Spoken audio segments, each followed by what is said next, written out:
plus your environment. And that together give you the caution to have a particular decision on a particular circumstance. But this is not commonly believed or accepted or understood, but I think in the course of the next period of time it will become more clearly understood, and that's one example, in my opinion, when there will be further conflict between religious propositions that God can blame or praise people for what they've done, and the scientific understanding which understands how it comes that every decision you make is the inevitable result of previous circumstances. That's what I foresee as a possible conflict. Thank you very much, Norman. And then finally, Dr. Salim Fredericks. Thank you. French chefs have a saying that in France they have 1,000 sauces and one religion, whilst the English have 1,000 religions and one sauce, that being crème anglaise, or custard as we know. I didn't come here to speak about custard. I was invited, and I'd like to thank the people who invited me, to speak about religion. And then there's another difficulty, that I can't really speak about religion because I'm not an authority on religion. I happen to be Muslim. I'm not even an authority on Islam. And I don't put myself up as being the representative of Islam or of Muslims. I happen to be Muslim.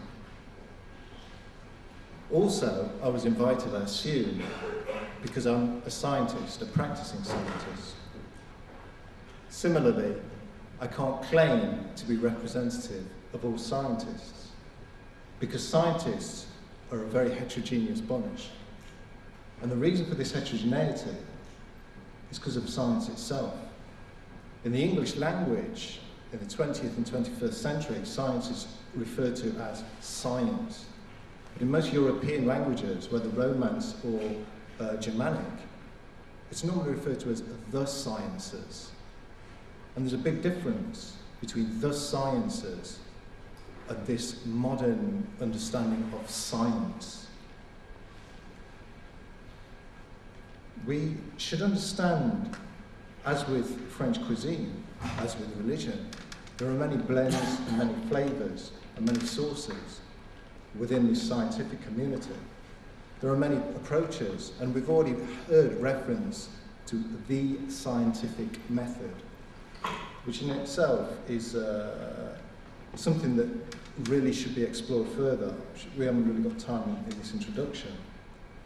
But this idea of what the scientific method is people are browbeaten, many people are browbeaten into this idea that there is only one science and there is only one scientific method.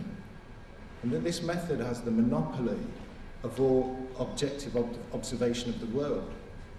That any clear-cut understanding of the world can only come through one approach and under this hallmark of science. It's true that this approach and this method is wholly appropriate in many circumstances, for example in the lab, that many experiments prove certain things under certain circumstances. But when these are extrapolated into society, into community, or just into another situation that is inappropriate, they can become problematic. If not problematic, even pernicious within society.